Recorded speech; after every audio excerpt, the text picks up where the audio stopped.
హైదరాబాదు సికింద్రాబాదు బండి మెట్లనైతే ఒక హృదయ విదారక గాథ చోటు చేసుకున్నదిలా. గదేంటిదంటే ఖరీదైన కార్లనైతే మోండా మార్కెట్లకైతే రెక్కి చేసినటువంటి ముఠానైతే దుండగులైతే వచ్చినట్టయితే తెలుస్తున్నదిలా. అసలు వాళ్ళు ఎందుకు వచ్చిర్రు, ఏమిటికి వచ్చిరంటే ఆవులకు మత్తు ఇంజక్షన్లు ఇచ్చి వాళ్ళు ఏదైతే వెహికల్ తెచ్చుకున్నారో ఆ వెహికల్ కుక్కుకొని మరి అపహరిస్తున్న సంగతి అయితే సీసీ ఫుటేజ్లను అయితే తెలిసిందుల్లా. ఇక స్థానికులైతే పోలీస్ స్టేషన్లకు పోయి ఫిర్యాదు కూడా చేసిరట.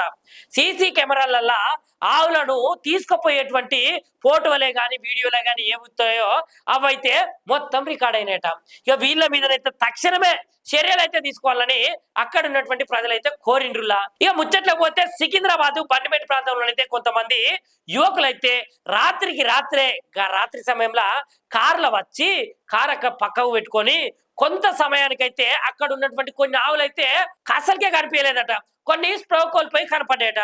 అరే ఇది ఎక్కడి చిత్రము, కొన్ని ఆవులే కనిపించలేదు, ఇంకో కొన్ని అట్లా పండుకొని లేస్తలేవు అని అనుకునేసరికి మరికొన్ని ఆవులు అస్సలకే కనిపించకపోయేసరికి వాళ్ళు ఆందోళన చెంది సీసీటీవీ ఫుటేజ్ ఒక్కసారి చూస్తే వాళ్ళకైతే ఇట్లాంటి సంఘటన చోటు చేసుకున్నదట.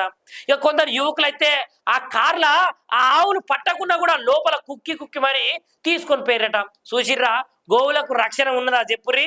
గోవులకైతే మన రాష్ట్రంలో రక్షణ లేదే అని చెప్పొచ్చు. ఈ ఘటన తర్వాత జర సార్లు ప్రభుత్వం కూడా పట్టించుకోవాలి. ఎందుకంటే గోమాత మనందరికీ దేవుళ్ళతో సమానం, దేవతతో సమానం కదా. మరి అట్లా జాగ్రత్తగా చూసుకునే ఆ ప్రజలైతే మీకైతే కంప్లైంట్ ఇస్తున్నారట. మరి ఆ కంప్లైంట్ తీసుకొని వాళ్ళ మీదనైతే చర్య తీసుకోవాలి సార్లు.